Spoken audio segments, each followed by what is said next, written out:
테넷이 넓게 보면 시간여행을 소재로 하면서도 많은 사람을 혼란으로 밀어넣은 건 인버전이라는 새로운 개념을 통해 우리가 경험하지 못했던 걸 보여주기 때문일 겁니다. 항상 영화적인 순간을 창조하는 데 몰두하는 크리스토퍼 놀란의 집착에 가까운 영웅답게 시간의 순환과 역행을 한 화면에서 실현한 인버전의 반영은 그만큼 대단하지만 결국 그 기반은 미래의 약당이 과거를 바꾸려 하고 현재에서는 그런 사태가 일어나는 걸 막으려 한다는 것에서 출발하는 터미네이터와 유사합니다. 아닌 게 아니라 테넷과 터미네이터 시리즈는 두 가지를 고스란히 공유하는데, 첫째는 흔히 말하는 타임 패러독스의 한 종류로 각 영화의 시작점이 어딘지 불명에 빠지게 된다는 모순입니다. 터미네이터는 여러분도 잘 아시다시피 애초에 미래에서 T-800과 카일리스를 보내지 않았다면 스카이넷과 존 커너가 태어날 수 없었습니다.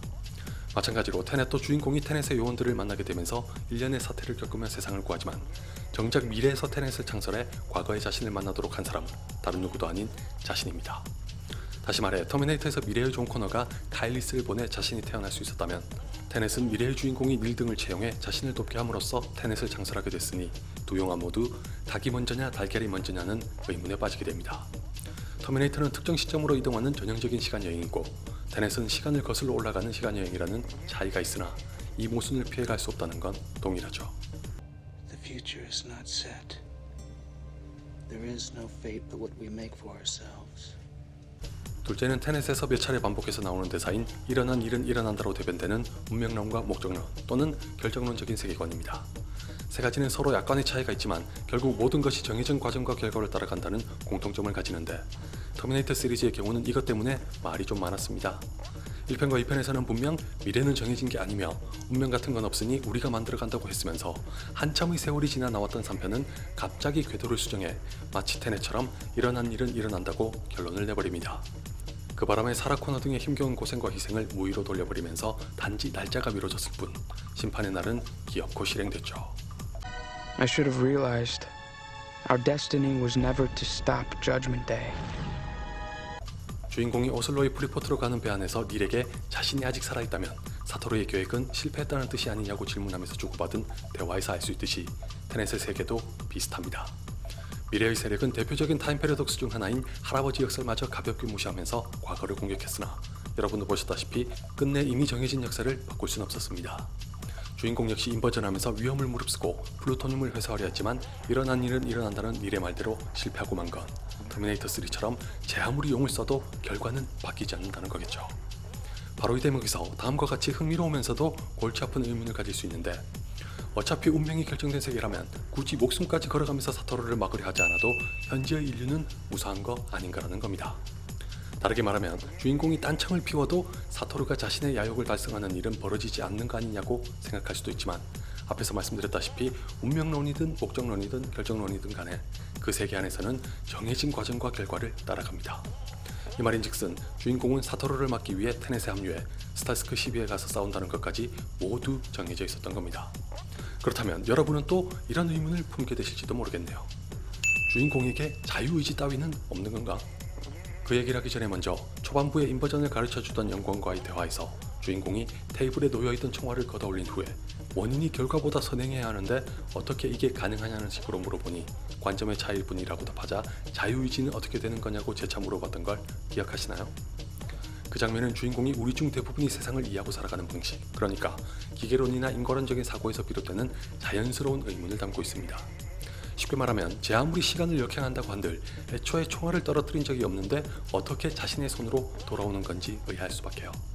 크리스토퍼 놀란은 이걸 두고 관점의 차이라는 말로 건너뛰지만 우린 테넷을 보는 동안 주인공과 같은 의문을 여러 번 떠올리게 됩니다. 예를 들어 오슬로의 프리포트에서 주인공과 닐이 봤던 유리벽도 누구 하나 총을 쏘지 않았으나 미리 깨져 있는 상태에서 발견하게 되니 주인공이 떨어뜨리지 않았던 총알과 동일한 셈입니다. 그런 현상을 두고 엔트로피의 변화로 어느 순간 갑자기 생겨난다고 답을 내려야 할지, 그냥 결정론적인 세계관이기 때문인 걸로 가름하고도 넘어가도 될지 저도 아직까지 뾰족한 답을 못 내는 관계로 정확한 건 다른 분께 맡기기로 하고 자유의지로 넘어갈까요? You're not shooting the bullet, you're catching it. 자유의지에 대해서는 연구원이 말하길 주인공이 스스로 손을 갖다 대지 않았으면 총알이 걷어올려지지도 않았을 거라고 간단하게 답하는 게 전부지만 이 문제는 우리에게 아주 중요합니다. 왜냐하면 테넷이 운명론과 목적론 또는 결정론적인 세계관을 따르고 있다면 자유의지는 허상에 불과하다는 게 됩니다. 다시 말해 터미네이터 3와 테넷처럼 우리가 뭘 어떻게 해도 일어난 일은 일어난다는 건 결국 모든 게 처음부터 그렇게 되도록 결정된 채로 진행된다는 뜻이니 우연이나 자유로운 판단에 따른 결과란 건 존재할 수 없습니다. 심하게는 뭘 어떻게 한다는 것조차도 이미 다 계산에 포함되어 있던 거라고 볼 수도 있겠죠. 물론 양자역학이 등장하면서 결정론에 대한 이견이 제시된 것과 더불어 결정론과 자유의지가 양립할 수 있다는 주장도 있는데 개인적으로는 크리스토퍼 놀란이 테넷의 각본을 쓰면서 아마도 이쪽으로부터 영향을 받았을 것 같다고 생각합니다. 예컨대 앞서 언급했던 오슬로의 프리포트로 가는 배 안에서 나눈 대화 중에 주인공이 결과는 나온 거 아니냐고 묻자 닐이 긍정적으로 받아들이면 그렇다고 답합니다. 여기까지만 볼 때는 영락없는 결정론적 세계관이지만 곧이어 부정적인 시각에서는 평행세계의 존재 가능성이 있다는 걸 넌지시 제시합니다. 그 발언을 순전히 제가 이해한 대로 말씀드리면 지금의 주인공은 평행세계 중 하나에 있어서 무사한 걸 수도 있으니 태평하게 있다가는 어떻게 될지 알 수 없습니다.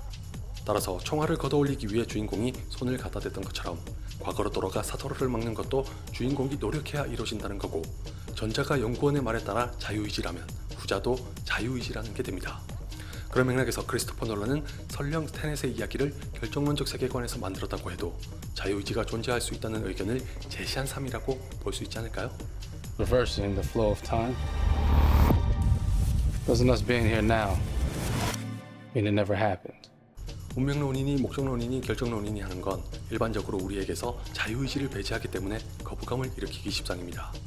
단적으로 말해 여러분이 지금 어디서 뭘 하든 간에 원래 그렇게 하도록 되어 있었기 때문에 어떤 결과를 내더라도 한번 정해진 운명은 결코 변하지 않는다고 하면 이 얼마나 허탈합니까? 그렇기 때문에 시간여행을 소재로 하는 책과 영화 등은 터미네이터처럼 미래는 정해진 게 아니며 운명 같은 건 없으니 우리가 만들어간다는 결론을 내리는 게 보통이죠. 크리스토퍼 놀란 역시 자유의지의 존재와 중요성을 마지막까지 역설하는데 이것까지 포함해서 테넷은 제가 몇 달 전에 다뤘던 컨택트와 닮은 구석이 많습니다. 둘 다 앞으로 읽거나 뒤로 읽거나 같은 회문이 중요한 키워드로 등장하고 알고 보면 영화의 시작과 끝이 같은 시간대를 공유하면서 맞닿아 있으며 주인공들은 자신의 삶이 정해져 있다는 걸 알면서도 묵묵히 살아갑니다. 그리고 무엇보다도 결말에 다다르면 두 영화 모두 자유의지의 존재 여부를 어렴풋하게나마 남깁니다. 테넷의 경우는 아시다시피 닐이 비극적인 운명을 직감했으면서도 그 길로 가려고 하자 여전히 미련을 버리지 못한 주인공이 결과를 바꿀 수도 있지 않겠냐고 묻습니다. 이 질문에 대한 닐의 답변이 참 인상적이었는데 일어난 일은 일어난다는 건 방관해도 된다는 핑계를 위한 게 아니다. 이 말이 의미하는 건 주인공이 현재 아무런 일이 없으니 사토루의 계획이 실패했다는 걸 알면서도 임무를 수행했던 것처럼 닐도 끝내는 자신이 죽게 될 걸 알면서도 세상을 구하기 위해 그 길로 가는 걸 선택했다는 겁니다. 다시 말해 두 사람 다 테넷의 결정론적인 세계관 속에서도 자유의지를 갖고 본인의 삶을 스스로 선택했다는 건데 컨택트는 바로 이 결정적인 지점에서 원작과 차이를 보이면서 자유의지의 존재 여부를 뚜렷하게 남기려고 노력한 게 매우 흥미로우니 가능하시다면 책과 영화를 모두 보시는 걸 강력하게 추천합니다. 아쉽게도 테넷은 서사의 중요한 축이면서도 인버전의 세계에 함몰되는 탓에 부수적으로 다룬 셈이나 마찬가지여서 넓게 어필하지 못했던 걸 컨택트를 통해 유감없이 보충할 수 있습니다. 혹시 책과 영화를 다 보신 후에도 무슨 말인지 이해하기 어려우시다면 제가 올린 영상을 참고해 주셨으면 합니다. 아마 약간은 도움이 되실걸요? If you could see your whole life from start to finish, would you change things? 끝으로 제가 몇 달 전에 컨택트를 다룬 영상이 워낙 길어지는 바람에 편집하면서 삭제했던 걸로 기억하는 얘기를 덧붙이자면 테넷도 그렇고 컨택트도 그렇고 결말에서 표면적으로는 자신의 운명을 알면서도 그걸 선택했다는 걸로 자유의지의 존재를 남기려고 하지만 전 과연 그게 자유의지가 맞는 건지 의문입니다. 본디 자유의지는 우리처럼 미래를 알 수 없는 세계에서 그 정의가 성립되고 진정한 가치를 지닌다고 생각합니다. 그렇기 때문에 테넷에서는 닐이 주인공에게 정체를 숨기려 했는가 하면 무지가 우리의 무기라는 말이 반복적으로 등장했던 걸 텐데 마지막에 자신이 죽음을 무릅쓰고 문을 열어야 한다는 걸 알게 된 닐이 그걸 피하려 하지 않고 받아들이는 걸 자유의지라고 할 수 있을까요? 개인적으로는 테넷과 컨택트의 결말은 공이 소위 말하는 강요된 선택이며 자유의지는 허상에 불과하다는 회의적인 결론에 가까워진 상태라 여러분은 어떤 생각을 갖고 계실지 궁금합니다. 어쩌면 이 의문에 대한 답도 제가 컨택트를 소개한 영상에서 찾을 수 있을지도 모르니 꼭 한번 봐주세요. You chose the wrong profession.